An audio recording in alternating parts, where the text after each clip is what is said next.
ಬ್ಯಾಚುಲರ್ಸೇ ಆಗಲಿ ಅಥವಾ ಯಾರಾದರೂ ಸರಿ ತುಂಬಾ ಸುಲಭವಾಗಿ ಕ್ವಿಕ್ಕಾಗಿ ಮಾಡ್ಕೋಬೋದಾದ ಈ ಟೊಮೊಟೊ ಬಾತ್ ರೆಸಿಪಿನ ಹೇಗೆ ಮಾಡ್ಕೊಳ್ಳೋದು ಅಂತ ಶೇರ್ ಮಾಡ್ತಿದ್ದೀನಿ. ಸೊ ಈ ವಿಧಾನದಲ್ಲಿ ಖಂಡಿತ ನೀವು ಕೂಡ ಟ್ರೈ ಮಾಡಲೇಬೇಕು, ಸಖತ್ ರುಚಿಯಾಗಿರುತ್ತೆ. ಈ ಟೊಮೊಟೊ ಬಾತ್ ರೆಸಿಪಿ ಜೊತೆಗೆ ನಾನು ಇವತ್ತು ಚಟ್ನಿ ರೆಸಿಪಿ ಕೂಡ ಶೇರ್ ಮಾಡ್ತಿದ್ದೀನಿ. ಸೊ ಇವೆರಡರ ಕಾಂಬಿನೇಷನ್ ಅಂತೂ ಸಖತ್ತಾಗಿರುತ್ತೆ. ಲಂಚ್ ಬಾಕ್ಸ್ಗೆ ಆಗಲಿ ಬ್ರೇಕ್ಫಾಸ್ಟ್ಗೆ ಆಗಲಿ ಸೂಪರ್ ರೆಸಿಪಿ ಇದು. ಸೊ ಲೇಟ್ ಮಾಡ್ತೀರಾ, ಟೊಮೊಟೊ ಬಾತ್ ರೆಸಿಪಿನ ಹೇಗೆ ಮಾಡ್ಕೊಳ್ಳೋದು, ವಿಧಾನ ಏನು ಅಂತ ನೋಡೋಣ. ಮೊದಲನೇದಾಗಿ ಟೊಮೊಟೊ ಬಾತ್ ಸ್ಟಾರ್ಟ್ ಮಾಡೋದಕ್ಕೆ ಮುಂಚೆ ನಾವು ಅಕ್ಕಿನ ನೆನೆಸಿ ಇಟ್ಕೊಳ್ಳೋಣ. ನಾನಿಲ್ಲಿ 1 ಗ್ಲಾಸ್ ಆಗುವಷ್ಟು ಅಕ್ಕಿನ ಈ ರೀತಿ ಒಂದು ಬೌಲ್ಗೆ ಹಾಕ್ಕೊಳ್ತಾ ಇದ್ದೀನಿ. ಈಗ ಅಕ್ಕಿನ ಚೆನ್ನಾಗಿ 2 ರಿಂದ 3 ಸತಿ ವಾಶ್ ಮಾಡ್ಕೊಳ್ಳಿ. ಸೊ ಈ 1 ಗ್ಲಾಸ್ ಆಗುವಷ್ಟು ಅಕ್ಕಿಗೆ ಇಬ್ಬರು ಆರಾಮಾಗಿ ಹೊಟ್ಟೆ ತುಂಬ ಊಟ ಮಾಡ್ಬೋದು ದೊಡ್ಡವರು. ಸೊ ಇದು ಬಂದುಬಿಟ್ಟು 1/4 kg ಆಗುವಷ್ಟು ಮಸೂರಿ ಅಕ್ಕಿ. ಅಕ್ಕಿನ ಚೆನ್ನಾಗಿ ವಾಶ್ ಮಾಡಿದ ನಂತರ ಅದ್ರ ತುಂಬ ನೀರು ಹಾಕಿಬಿಟ್ಟು ಇದನ್ನು ಒಂದು ಪಕ್ಕಕ್ಕೆ ಇಟ್ಕೊಳ್ಳಿ. ಈಗ ಮಸಾಲೆ ರುಬ್ಕೊಳೋದಕ್ಕೆ ಇದು ಮಿಕ್ಸಿ ಜಾರಿಗೆ 2 ಟೇಬಲ್ ಸ್ಪೂನ್ ಆಗುವಷ್ಟು ಹಸಿ ಕೊಬ್ಬರಿನ ಸಣ್ಣಕ್ಕೆ ಕಟ್ ಮಾಡ್ಕೊಂಡು ಹಾಕ್ಕೊಳ್ಳಿ. ಅದೇ ಥರನೇ 2 ಮೀಡಿಯಮ್ ಸೈಜಿಂದು ಟೊಮೊಟೊ ಹಣ್ಣು ಕೂಡ ಕಟ್ ಮಾಡಿ ಹಾಕಿ, ಮತ್ತು 1 ಗಡ್ಡೆ ಆಗುವಷ್ಟು ಬೆಳ್ಳುಳ್ಳಿನ ಬಿಡಿಸಿ ಹಾಕಿ, ಅದೇ ಥರನೇ ಒಂದು ಅರ್ಧ ಇಂಚ್ ಆಗುವಷ್ಟು ಶುಂಠಿ, ಮತ್ತು ಇದಕ್ಕೇ ಒಂದು ಸ್ವಲ್ಪ ಪುದೀನ ಸೊಪ್ಪು ಹಾಗೆಯೇ ಕೊತ್ತಂಬರಿ ಸೊಪ್ಪು. ಸೊ ಇಷ್ಟೆಲ್ಲ ಹಾಕ್ಕೊಂಡು ನೈಸಾಗಿ ಪೇಸ್ಟ್ ರೀತಿ ರುಬ್ಬಿ ಇದನ್ನು ಒಂದು ಪಕ್ಕಕ್ಕೆ ಇಟ್ಕೊಳ್ಳಿ. ಸೊ ಮಸಾಲೆ ರೆಡಿಯಾಗಿದ್ದ ನಂತರ ಈಗ ಮತ್ತೆ ಕುಕ್ಕರಿಗೆ 2 ಟೇಬಲ್ ಸ್ಪೂನ್ ಆಗುವಷ್ಟು ಆಯಿಲ್ ಹಾಗೆಯೇ 1 ಟೇಬಲ್ ಸ್ಪೂನ್ ಆಗುವಷ್ಟು ತುಪ್ಪ ಕೂಡ ಹಾಕ್ಕೊಂಡು ಬಿಸಿ ಮಾಡ್ಕೊಳ್ಳಿ. ತುಪ್ಪ ಬೇಡ ಅಂದರೆ ತುಪ್ಪ ಬದಲಾಗಿ ಎಣ್ಣೆ ಕೂಡ ಯೂಸ್ ಮಾಡ್ಬೋದು. ಇದು ಬಿಸಿ ಆಗಿದ ನಂತರ ಇದಕ್ಕೆ ಸ್ವಲ್ಪ ಪಲಾವ್ ಸಾಮಾನ ಹಾಕ್ಕೊಳ್ಳಿ. ಸೊ ನಿಮ್ಮ ಮನೇಲಿ ಏನು ಪಲಾವ್ ಸಾಮಾನು ಇದ್ದರೆ ಅದೆಲ್ಲನೂ ಹಾಕ್ಕೊಳ್ಬೋದು. ಸೊ 1 ಗ್ಲಾಸ್ ಆಗುವಷ್ಟು ಅಕ್ಕಿಗೆ ಎಷ್ಟು ಬೇಕೋ ಅಷ್ಟು ಎಲ್ಲನೂ ಸಹ ಸ್ವಲ್ಪನೇ ಹಾಕ್ಕೊಳ್ಳಿ. ಹಾಕ್ಕೊಂಡು ಜಸ್ಟ್ ಒಂದು ಸತಿ ಈ ರೀತಿ ಮಿಕ್ಸ್ ಮಾಡ್ಕೊಂಡ್ಬಿಟ್ಟು ಆನಂತರ ಇದಕ್ಕೆ ಒಂದು ದೊಡ್ಡ ಸೈಜಿಂದು ಈರುಳ್ಳಿನ ಈ ರೀತಿ ಸ್ವಲ್ಪ ಉದ್ದುದ್ದಕ್ಕೆ ಕಟ್ ಮಾಡಿ ಹಾಕ್ಕೊಂಡು ನಾವು ಇದನ್ನು ಫ್ರೈ ಮಾಡ್ಕೊಳ್ಬೇಕು. ಈರುಳ್ಳಿನ ಫ್ರೈ ಮಾಡ್ಕೊಳೋವಾಗೆ ಇದಕ್ಕೆ 1-2 ಹಸಿಮೆಣಸಿನ್ಕಾಯಿ ಕೂಡ ಹಾಕ್ಕೊಂಡು ಇದನ್ನು ಫ್ರೈ ಮಾಡ್ಕೊಳ್ಳಿ.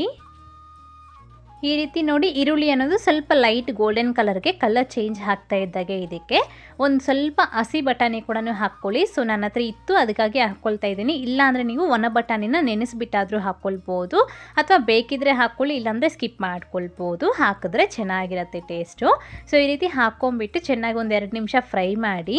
ಈ ರೀತಿ ಆನಿಯನ್ಸು ಬ್ರೌನ್ ಕಲರ್ಗೆ ಚೇಂಜ್ ಆಗ್ತಾ ಇದ್ದಾಗೆ ಇದಕ್ಕೆ ಮತ್ತೆ 1 ಟೊಮೊಟೊ ಹಣ್ಣು ಕೂಡ ಹಾಕ್ಕೊಳ್ಳಿ.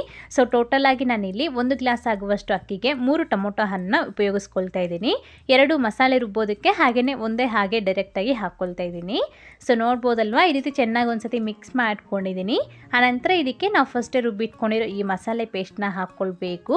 ಮತ್ತು ಸ್ವಲ್ಪ ಅರಿಶಿಣದ ಪುಡಿ, ಹಾಗೆ ನಿಮ್ಮ ಖಾರಕ್ಕೆ ಎಷ್ಟು ಬೇಕೋ ಅಷ್ಟು ಖಾರದ ಪುಡಿ, ಹಾಗೆಯೇ 1 ಟೀ ಸ್ಪೂನ್ ತುಂಬ ಧನಿಯಾ ಪುಡಿ, 1 ಟೀ ಸ್ಪೂನ್ ತುಂಬ ಉಪ್ಪು ಕೂಡ ಹಾಕ್ಕೊಂಡು ಈ ಮಸಾಲೆನ ಚೆನ್ನಾಗಿ 3 ರಿಂದ 4 ನಿಮಿಷಗಳ ಕಾಲ ಸ್ವಲ್ಪ ಆಯಿಲ್ ಬಿಡೋ ತನಕ ನಾವು ಫ್ರೈ ಮಾಡ್ಕೊಳ್ಬೇಕಾಗತ್ತೆ.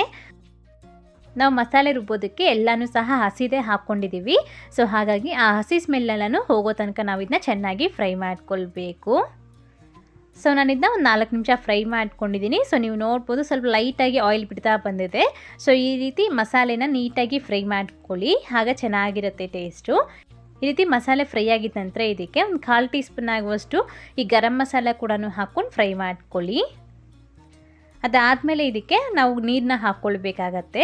ಸೊ 1 ಗ್ಲಾಸ್ ಆಗುವಷ್ಟು ಅಕ್ಕಿಗೆ 2 ಗ್ಲಾಸ್ ಆಗುವಷ್ಟು ನೀರು ಕೂಡ ಹಾಕ್ಕೊಂಡು ಚೆನ್ನಾಗಿ ಮಿಕ್ಸ್ ಮಾಡಿಕೊಂಡು ಕುದಿಯೋಕ್ಕೆ ಬಿಡಬೇಕು.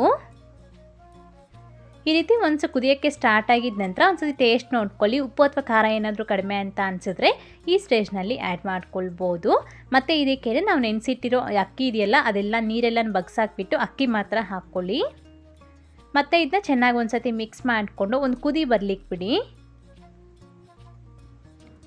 ಈ ರೀತಿ ಚೆನ್ನಾಗಿ ಕುದಿಯೋಕ್ಕೆ ಸ್ಟಾರ್ಟ್ ಆಗುತ್ತೆ ಅಲ್ವಾ, ಆಗ ಲಿಡ್ನ ಕ್ಲೋಸ್ ಮಾಡಿಬಿಟ್ಟು 2 ರಿಂದ 3 ವಿಸಿಲ್ ಹಾಕಿಸ್ಕೊಳ್ಳಿ. ಸೊ ನಾರ್ಮಲಾಗಿ ನೀವು ಎಷ್ಟು ವಿಸಿಲ್ ಹಾಕಿಸ್ಕೊಳ್ತೀರೋ ಅನ್ನಕ್ಕೆ ಅಷ್ಟು ವಿಸಿಲ್ ಹಾಕಿಸ್ಕೊಂಡು ಗ್ಯಾಸ್ನ ಆಫ್ ಮಾಡ್ಕೊಂಬಿಡಬೇಕು. ಹೀಗೆ ಮತ್ತೆ ನಾವು ಈ ಟೊಮೊಟೊ ಬಾತ್ಗೆ ಚಟ್ನಿ ರೆಸಿಪಿ ಕೂಡ ನೋಡ್ಕೊಳ್ಳೋಣ. ಈ ರೀತಿ ಒಂದು ಮಿಕ್ಸರ್ ಜಾರಿಗೆ ಸ್ವಲ್ಪ ಹಸಿ ಕೊಬ್ಬರಿನ ಸಣ್ಣಕ್ಕೆ ಕಟ್ ಮಾಡ್ಕೊಂಡು ಹಾಕ್ಕೊಳ್ಳಿ. ಅದೇ ಥರನೇ ಒಂದು 2 ಟೇಬಲ್ ಸ್ಪೂನ್ ಆಗುವಷ್ಟು ಕಡಲೆಪಪ್ಪು, ಮತ್ತು ನಿಮ್ಮ ಖಾರಕ್ಕೆ ಎಷ್ಟು ಬೇಕೋ ಅಷ್ಟು ಹಸಿಮೆಣಸಿನಕಾಯಿ, ಸ್ವಲ್ಪ ಪುದೀನ ಸೊಪ್ಪು, ಸ್ವಲ್ಪ ಕೊತ್ತಂಬರಿ ಸೊಪ್ಪು, ಹಾಗೆಯೇ ಒಂದು 3 ಬೆಳ್ಳುಳ್ಳಿ ಎಸಳು, ಹಾಗೆಯೇ ಸ್ವಲ್ಪ ಶುಂಠಿ ಕೂಡ ಹಾಕ್ಕೊಳ್ಳಿ. ಮತ್ತು ರುಚಿಗೆ ತಗ್ಗಷ್ಟು ಉಪ್ಪು, ಹಾಗೆಯೇ ಒಂಚೂರು ಹುಣಸೆಹಣ್ಣು ಕೂಡ ಹಾಕ್ಕೊಳ್ಳಿ, ಟೇಸ್ಟ್ ಚೆನ್ನಾಗಿರುತ್ತೆ. ಹಾಕ್ಕೊಂಡು ನೀರು ಎಷ್ಟು ಬೇಕೋ ನೋಡಿಕೊಂಡು ನಿಮ್ಗೆ ಯಾವ ಕನ್ಸಿಸ್ಟೆನ್ಸಿಗೆ ಚಟ್ನಿ ಬೇಕು ಅಂತಂದ್ಬಿಟ್ಟು ನೋಡಿಕೊಂಡು ಆ ಕನ್ಸಿಸ್ಟೆನ್ಸಿಗೆ ಚಟ್ನಿನ ರುಬ್ಬಿ ಒಂದು ಪಕ್ಕಕ್ಕೆ ಇಟ್ಕೊಳ್ಳಿ. ಈ ರೀತಿ ಸ್ವಲ್ಪ ತರಿಯಾಗಿ ರುಬ್ಕೊಳ್ಳಿ, ಟೇಸ್ಟ್ ಚೆನ್ನಾಗಿರುತ್ತೆ. ಸೊ ಹೀಗೆ ಇಷ್ಟರಲ್ಲಿ ವಿಸಿಲ್ ಕೂಡ ಎಲ್ಲನೂ ಹೋಗಿ ನೀಟಾಗಿ ಕೂಲಾಗಿದೆ. ಸೊ ಹೀಗೆ ಲಿಡ್ನ ಓಪನ್ ಮಾಡಿಬಿಟ್ಟು ನೀಟಾಗಿ ಮಿಕ್ಸ್ ಮಾಡ್ಕೊಂಬಿಡಿ. ಈ ರೀತಿ ಚೆನ್ನಾಗಿ ಎಲ್ಲನೂ ಸಹ ಮಿಕ್ಸ್ ಮಾಡ್ಕೊಂಬಿಟ್ಟು ಅನಂತರ ಬಿಸಿ ಬಿಸಿಯಾಗಿ ಈ ಟೊಮೊಟೊ ಬಾತ್ ಜೊತೆಗೆ ಚಟ್ನಿ ಹಾಕಿ ಸರ್ವ್ ಮಾಡ್ಕೊಳ್ಳಿ. ತುಂಬ ಚೆನ್ನಾಗಿರುತ್ತೆ. ಸೊ ಚಟ್ನಿ ಬೇಡ ಅಂದರೆ ಜಸ್ಟ್ ಹಸಿ ಈರುಳ್ಳಿ ಜೊತೆ ಸರ್ವ್ ಮಾಡ್ಕೊಳ್ಬೋದು, ಸೂಪರ್ ಆಗಿರುತ್ತೆ. ಅಥವಾ ನಿಮ್ಗೆ ಇಷ್ಟ ಆಗಿರೋ ಮೊಸರು ಬಜ್ಜಿ ಜೊತೆ ಆದರೂ ಸರ್ವ್ ಮಾಡ್ಬೋದು. ಸೊ ನೋಡಿದ್ರಲ್ವಾ ಎಷ್ಟು ಟೇಸ್ಟಿಯಾಗಿ ನಾವು ತುಂಬ ಸಿಂಪಲ್ಲಾಗಿ ಈ ಟೊಮೊಟೊ ಬಾತ್ನ ಮಾಡ್ಕೊಳ್ಬೋದು ಅಂತ. ನೀವು ಕೂಡ ತಪ್ಪದೆ ಟ್ರೈ ಮಾಡಿ, ಮಾಡಿದ್ದಾದಮೇಲೆ ಹೇಗೆ ಬಂತು ಅಂತ ಮರೀದೆ ಕಾಮೆಂಟ್ ಮಾಡಿ. ಹಾಗೆ ಇವತ್ತಿನ ಈ ವಿಡಿಯೋ ಇಷ್ಟ ಆದರೆ ತಪ್ಪದೆ ಲೈಕ್ ಮಾಡಿ, ನಿಮ್ಮ ಫ್ರೆಂಡ್ಸ್ಗೂ ಶೇರ್ ಮಾಡಿ. ಮತ್ತಷ್ಟು ರೆಸಿಪೀಸ್ಗಾಗಿ ನೀಲು ಕುಕಿಂಗ್ ಚಾನಲ್ಗೆ ಸಬ್ಸ್ಕ್ರೈಬ್ ಆಗಿ, ಹಾಗೆ ಪಕ್ಕದಲ್ಲೇ ಬರುವಂಥ ಬೆಲ್ ಬಟನ್ ಆಕ್ಟಿವೇಟ್ ಮಾಡಿ. Thank you. Keep watching Neelu cooking.